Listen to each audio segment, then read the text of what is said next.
Hello, everyone. Okay, I'm at the library and doing another stream, and I'm excited. So, it's good. Here we go. I'm actually going to start off where I left off last time and just answer a few questions that have been posted on my comments.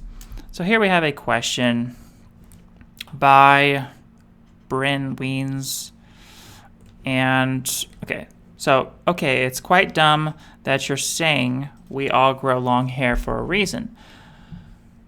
That's not true. Not everyone can achieve long hair because we all have different genetics. Take a lot of black and Jewish women often have very thick, curly, and rough hair. I would know I'm Jewish. My hair has never grown too much past my shoulders, and for the record, I do prefer Katie's long black hair, but I think she still looks. Okay, so yeah, I'm aware. Yeah, genetics affect the length of our hair, and so I'm just saying we should grow our hair as long as our bodies allow it to grow, and that there could be some benefit to this that we don't understand yet. If you can't grow long hair, then sorry. That's maybe your body doesn't want to grow long hair for some reason, or maybe it can't from genetics or whatever. So I'm just saying there could be a possible reason for people, like for the body to produce long hair that could bestow certain benefits to the body. Like it could be an organ, The hair, it needs to be thought of like an organ. And why would you just chop it off for no reason? Right? But if you can't grow long hair, nothing you can do about that. Very simple. So, there are probably certain nutrients and stuff that you could consume to grow longer hair. Like, for instance, silica will help you produce more hair. Sulfur. So if you can't produce a lot of hair, obviously I think some cases are too far gone. Like if you're bald, if you're completely bald, it might just, your body... You never know, though. There might actually be a way to cure baldness. I would not count that out if you're bald. There's probably a way. I would research that. But anyways, let's go on to the next question. I think that covers that. Next question is said by Sherry Vaughn. This isn't actually a question. This is kind of a comment that I thought was pretty cool. So she said that I always want a virgin male and nothing else can substitute. So I think that's good. I think that's a good attitude to have, that you should want. A virgin is a good thing, So that's ideal, is for one virgin to find one other virgin and then mate for life. Monogamy. That's special. And you're less likely to get STDs, right, if two virgins hook up. This is a great benefit. And it's better for people who want to live forever. If you're a virgin, hook up with another virgin. It makes sense. Makes a lot of sense. All right, let's go. This person said, I hate people who think humans are more important than animals. Well, then this person basically is saying they hate me, because that's my opinion, is that humans are more important than animals. It's so obvious, it shouldn't even need to be said. It's like common sense. Of course humans are more important than animals. Anyways. And please explain how a human's life is more important. Okay, I'll do that. A human being, we are more intelligent. We have a higher capacity to reason, to think, to self-reflect, to think about the future. We have a higher capacity to fear death and understand how horrible death is. We have a higher capacity to understand how amazing life is, and how special it is just to have a consciousness. So we have a greater, richer thought life. If everyone's brain, if every creature's brain is compared to like an inner universe, an internal universe in their brain of thoughts and feelings and emotions, that is heightened in the human experience, much more so than an animal. We have just a greater capacity to have emotions, to think, to reason, to be, and also a greater potential to accomplish greater things in the world. Have animals produce skyscrapers? Have animals produce planes and all the technology that we have? Have animals created the internet? No. I think that's self-evident that humans are more important because, and then the greatest thing of all is that humans have the capacity to potentially create eternal life for ourselves, an indefinite life extension, and live forever. No other animal can do that, as far as I'm aware. I mean, they're not intelligent enough to do that. They're not intelligent to get microscopes and study the DNA and, gene therapy and all this. Are animals going to do that? Absolutely not. Are animals going to perfect their nutrition and in their environment in such a way where they're going to be safe from hazards and live forever? No. So clearly humans are more important because we have a better chance of living forever. And all the other animals, without humans, they're screwed. Because if humans can live forever, if we can figure out a cure aging and stop all diseases, we can do that same thing for animals. But the animals are screwed, and they're going to be screwed without humans. They're just going to die, and it's going to be a meaningless existence, as it would be for humans if we don't get to live forever. If you don't get to live forever, your life is meaningless, and you lose. All right, let's go. This person says, I thought you were a vegan. Nope, I'm not a vegan. I do eat some animal products. If I can get my hands on some krill oil, I'll pop a few krill oil capsules every now and then just to get some brain fuel, brain fats. I also eat egg yolks. I made a video about that, about egg yolk chocolate. I think it's a very good, healthy thing for the brain. It's like super brain fuel, so not into being a strictly vegan. Though most of my diet is mostly vegan. I'm mostly just vegetables and fruits and stuff.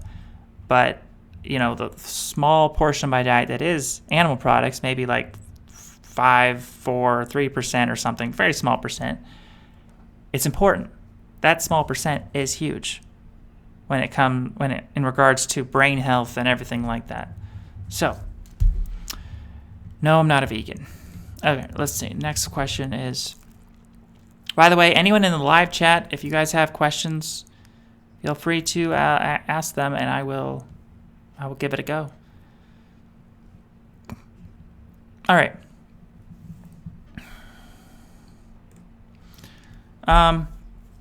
This person says, your likes... Okay, what am I doing? I'm reading their stupid thing. Okay. This person says, immortality is only going to be available for the billionaires of the world.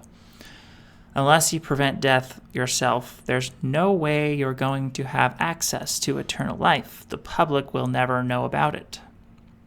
That is one possible theory. I can think of other possible theories where this is not true.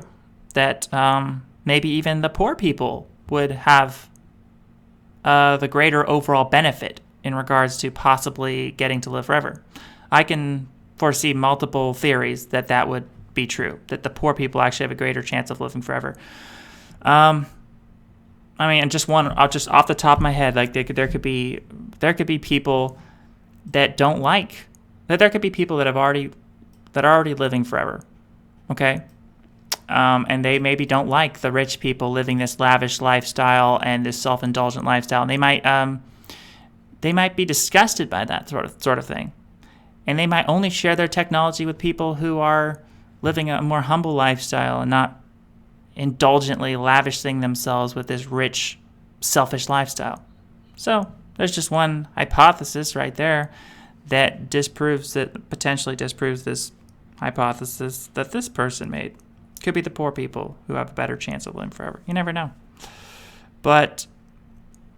And then there's always the hypothetical situation where we do invent the cure for aging and these life extension therapies, and they're given out freely to the poor people. Like Aubrey de Grey thinks this is going to happen. He thinks life extension technologies would be freely given to poor people as some kind of socialized medicine, socialized medicine that would cover people's life extension technologies. I don't really think that's the case. I don't think that's going to happen. I don't think that. So I think that it will, initially the rich people will be the people living forever, probably. I mean, they'll be the people probably who can afford the therapies and everything. But like I said, things aren't always as they seem. It certainly appears that way, that it would be the rich people who have the advantage. But sometimes The truth is not what it seems, and it's the opposite of that. It could be the poor people who have the advantage of living forever. You just don't know. In these sort of situations, you just don't know. But I'm definitely looking to prevent death myself, and figure out the solution, have my own lab, my own science lab that can figure out how to stop aging for myself. But you have to ask yourself, maybe people have already figured it out, and they're keeping a secret. Like this person seems to be suggesting that would happen in a scenario that life extension technology was discovered, that the public would never know about it. It could already be that way right now, and that there could be people who have figured out the life extension, and they're hiding it to the general public. So all of those things are very possible and important to think about. If someone did discover this life extension technology, who would they give it to? And the question is up in the air. Nobody knows the answer to that. So, all right. Next question is, we die and age because of sin. So this is a very religious perspective here. Now, what are you talking about? Can you undo what God has allowed? No, but there is one good thing. Jesus gives us eternal life. So I would say to this person, remain agnostic. Like, don't be so sure of yourself. You're kind of sounding a little bit arrogant to claim that Jesus gives eternal life and all this sort of thing. You sound very sure of yourself, as if this was a fact, as if you knew this sort of thing. But a rational mind will say this is a hypothetical possibility. Certainly, Jesus might give people eternal life, but you can't say that for sure. It's a hypothesis at the end of the day. And so, because it's a hypothesis, you'd want to have a backup plan. Like, the backup plan should be not dying. Just not dying physically. You want to live forever physically, because what if there's no afterlife? This person obviously seems to think there's some kind of afterlife. And what if that's not true? So the person says, we die and age because of sin. I would say that's, there's a secular way of viewing sin too. Sin could be viewed as just like the dangerous things that people do, that even like the idea of the 7 deadly sins. All of those sins, even applied in a secular way, all those 7 deadly sins literally do kill people. If you look at all the 7 deadly sins, they all kill people. Gluttony kills people. Greed can lead to people's death. Wrath, vanity, every one of those sins, if you analyze it, they can lead to people's death. So it's don't sin, or in the secular sense, just don't do bad things. Be practically perfect, and the more perfect you are, the more likely you're going to live forever. The more type of vices you have, the more of these sins in your lifestyle, you're going to be jeopardizing your chance of living forever. And also, this person talks about God, and you can't undo what God has allowed. So they're kind of suggesting that maybe God has allowed people to die, and that's kind of part of God's plan, and all of that is hypothetically true. I have to acknowledge that as an agnostic person, that I don't know for sure. And following from that, it is smart to,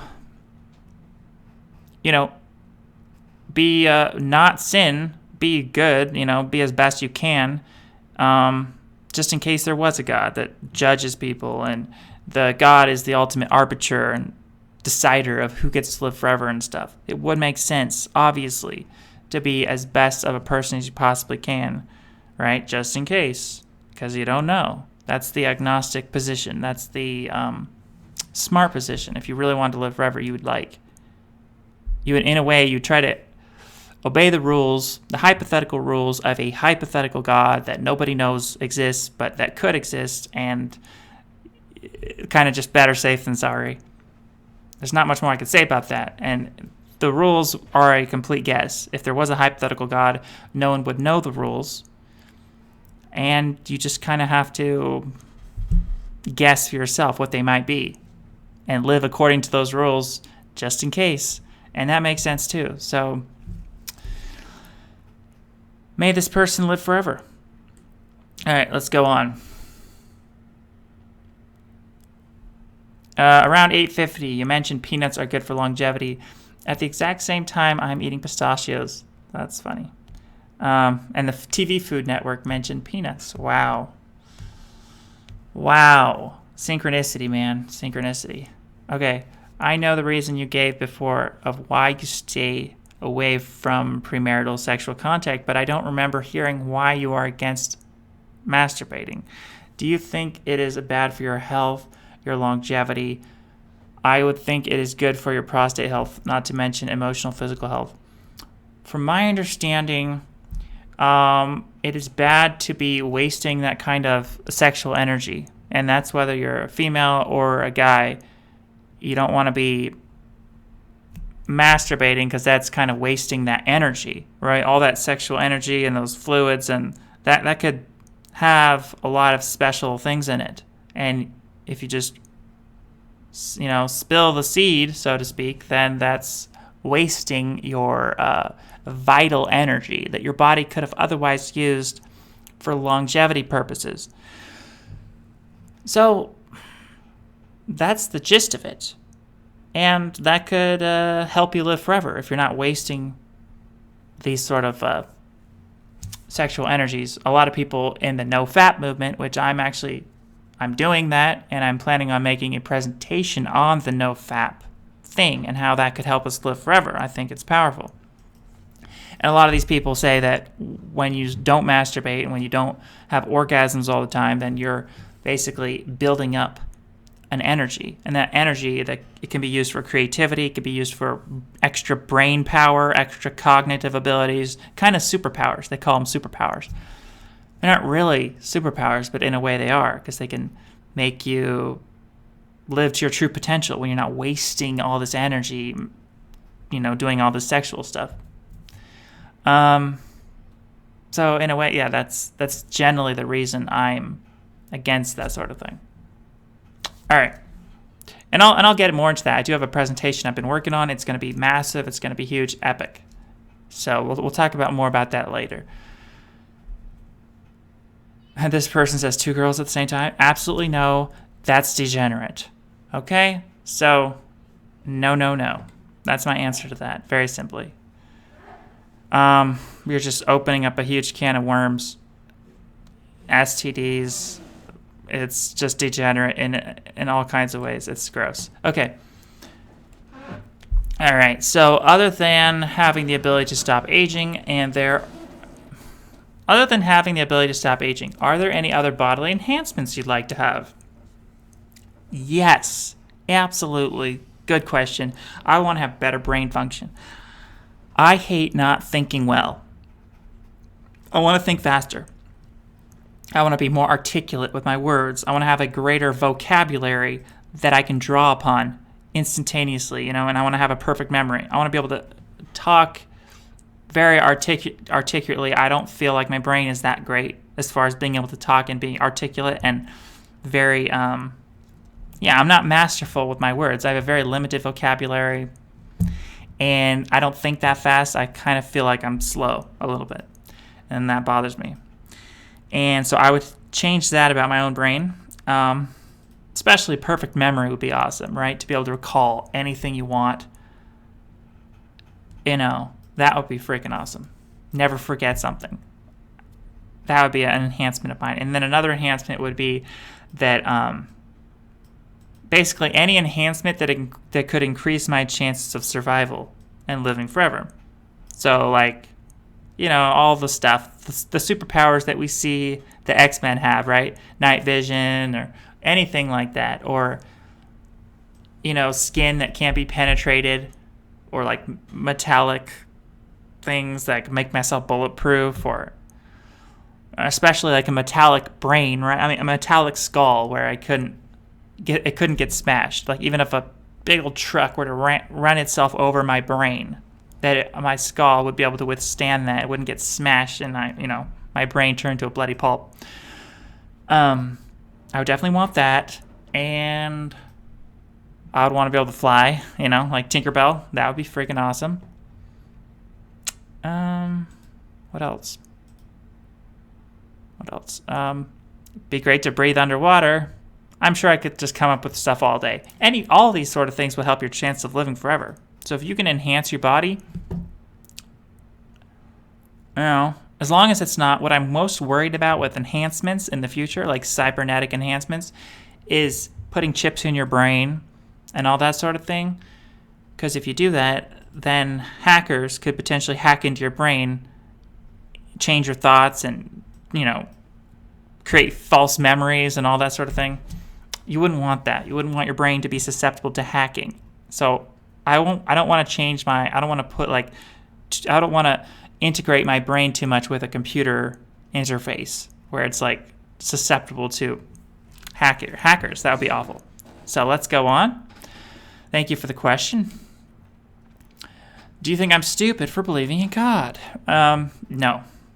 I don't think people are stupid for believing in God at all. I know a lot of atheists are that way, where they're like, "Oh, you're stupid, you believe in God." I am not that kind of person.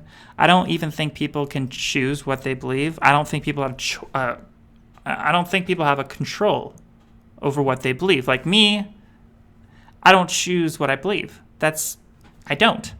My brain convinces itself, and it doesn't have to do with free will. It's not. I don't have free will over my thoughts. My beliefs. You know what I'm saying?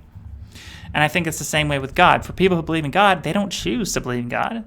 It's the way their brain is. They have to believe in God.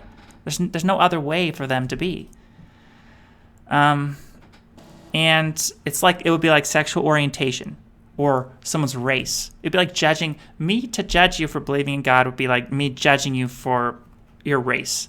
It's ridiculous. You didn't choose your race. You don't choose your sexual orientation.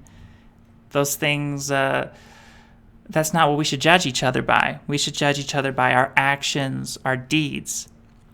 So rather for thinking you're stupid for believing God, I would think you're stupid if you're behaving in such a way that is more likely to lead to your physical death. That's what I would judge you for. That's what I would think you're stupid for. So for instance, if you believe in God, and then because you believe in God, you're doing things where you don't care about dying anymore. You don't care about living forever physically because you think there's some afterlife. I would judge you for that, because that's an action that you can control. You don't have to, just because you believe in God, you could still be trying to live forever physically to the best of your ability, and perfect yourself, perfect your health and everything, and trying to extend your life as long as possible to live forever. If you were doing that, I wouldn't judge you. So I don't judge people for the beliefs. What I'm saying is I judge people for their actions and their behaviors.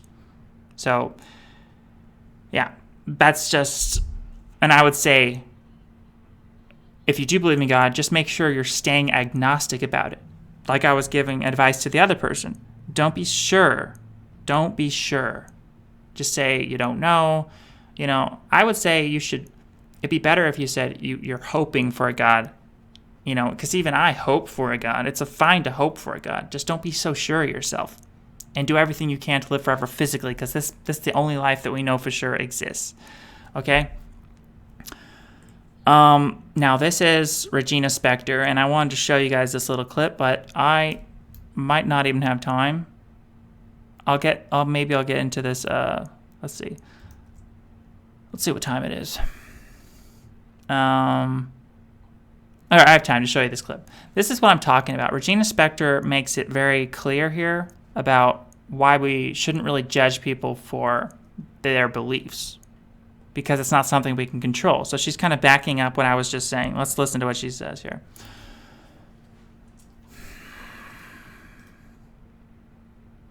What do you think about God? Right? Are you a religious or spiritual person?